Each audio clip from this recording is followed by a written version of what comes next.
Eccoci, quest'oggi puntata speciale. Siamo tornati dove tutto è iniziato, la spiaggia di casa. Sono da poco passate le 7:30. Questa mattina ci troviamo nella mia bellissima Santa Margherita, dopo la mareggiata del mese scorso di ottobre. Questa mattina siamo voluti scendere sotto casa a vedere che cosa è cambiato dopo la mareggiata.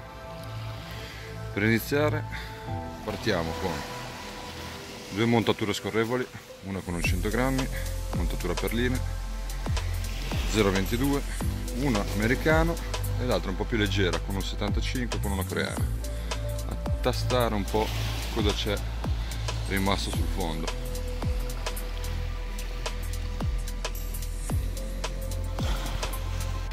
Diciamo che la mareggiata del 29 ottobre è stata veramente qualcosa di eccezionale. Come potete vedere il porto distrutto. Adesso dopo circa un mese sono partite tutte quelle attività di ricostruzione, come potete vedere anche la gru dietro, che hanno riportato alla normalità più o meno, a una parvenza di normalità tutto quanto. Ci sono stati dei danni immensi per quanto riguarda il fondale e anche questo è il motivo della nostra presenza oggi. Il mare è stato talmente forte che ha portato a riva una quantità di sabbia e detriti immensa da poter alzare addirittura il fondale. Vediamo cosa è successo. Tanto questa mattina, che è dedicata all'esplorazione, abbiamo coreana, bibi e americano. Come potete vedere, piombi terminali.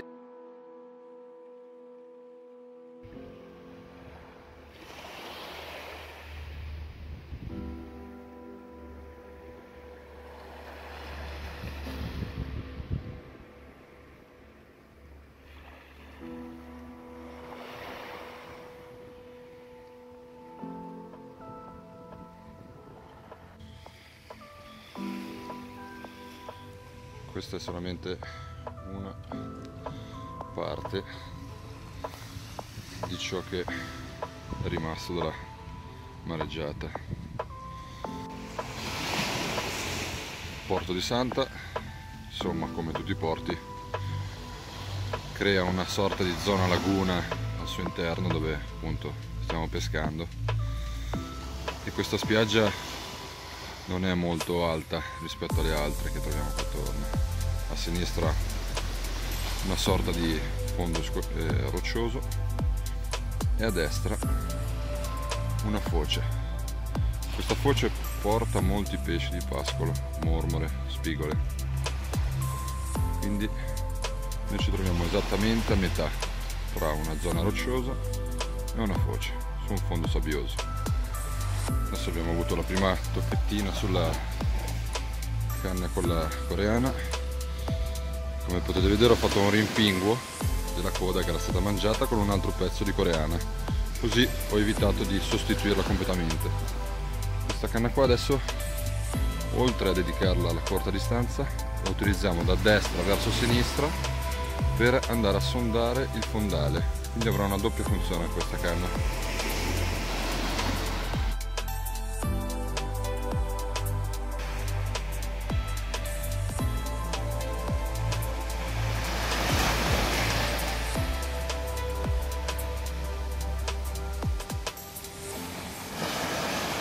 Quasi le 8. Diciamo che la mareggiata ha completamente stravolto quello che era il fondale da Punta Chiappa, diciamo Camogli, fino a San Michele di Pagana, che è il paese precedente a questo. Scogli veramente millenari si sono spostati, il fondale si è alzato, la forza del mare è stata talmente forte da riuscire a strappare anche la famosa Posidonia dal fondale. Quindi diciamo che anche i nostri poveri pesci hanno avuto il loro bello scombussolamento.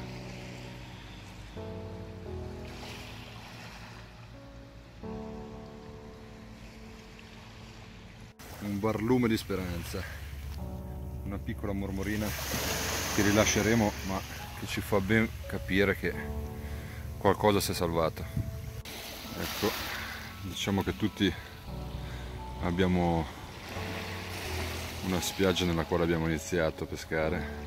Per me è esattamente questa, la spiaggia dove a 6 anni mio papà mi portava a pescare per la prima volta con la mia piccola canna che lanciava a malapena a 25 grammi, ed avevo mosso i miei primi passi nel mondo della pesca. Molti di voi a volte mi chiedono la mia attrezzatura. Questa è la canna, una Shimano Aspire 430-200, dove ho montato un mulinello Ultegra, che è il mulo per eccellenza da combattimento. Adesso appena ieri ho messo su uno 0.26 e poi uno shock diretto 0.40, una canna meravigliosa che ci permette di contrastare tutte le possibili situazioni che andiamo a trovare in pesca.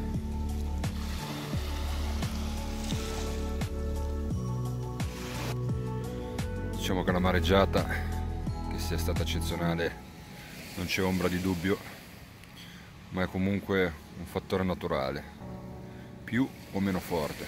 Tutto questo è opera dell'uomo, e la natura purtroppo, mareggiata o non mareggiata, non c'entra nulla.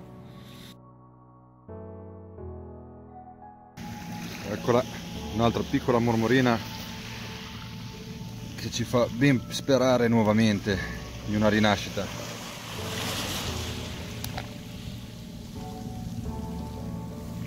Eccoci, stiamo entrando nella seconda ora di questa battuta dedicata alla ricerca e agli sviluppi marini di questa mareggiata pazzesca avvenuta un mese fa. Il mare è come se fosse un lago,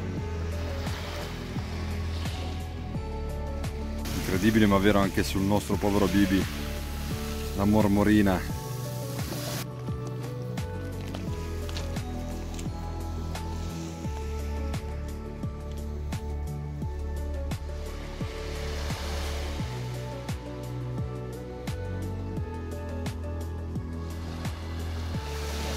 Della mattinata la dedichiamo alla ricerca nella parte sinistra dove troviamo della scogliera, quindi aumentiamo il piombo per raggiungere il più possibile la zona di scogli e vediamo se la nostra ricerca porta a buon fine, o comunque cerchiamo di analizzare anche questo settore. Adesso meschiamo il nostro americano, detto anche verme di sangue.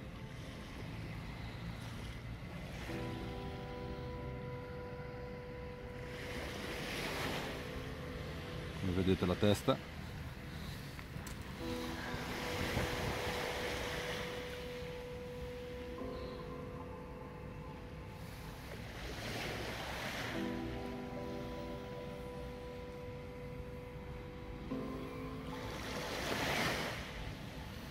ok, sì.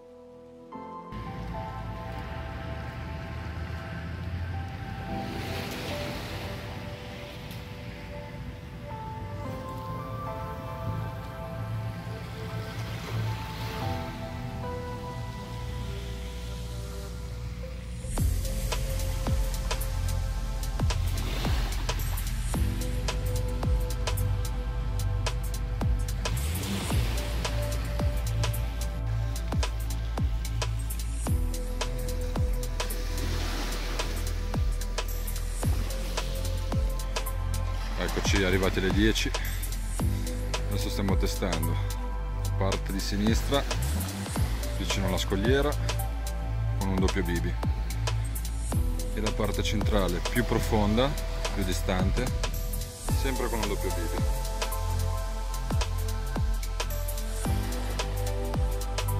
10,5, tempo sembra sempre tenere. Ritorniamo alla ricerca sulla media distanza, abbassiamo la piombatura e rimettiamo il nostro americano.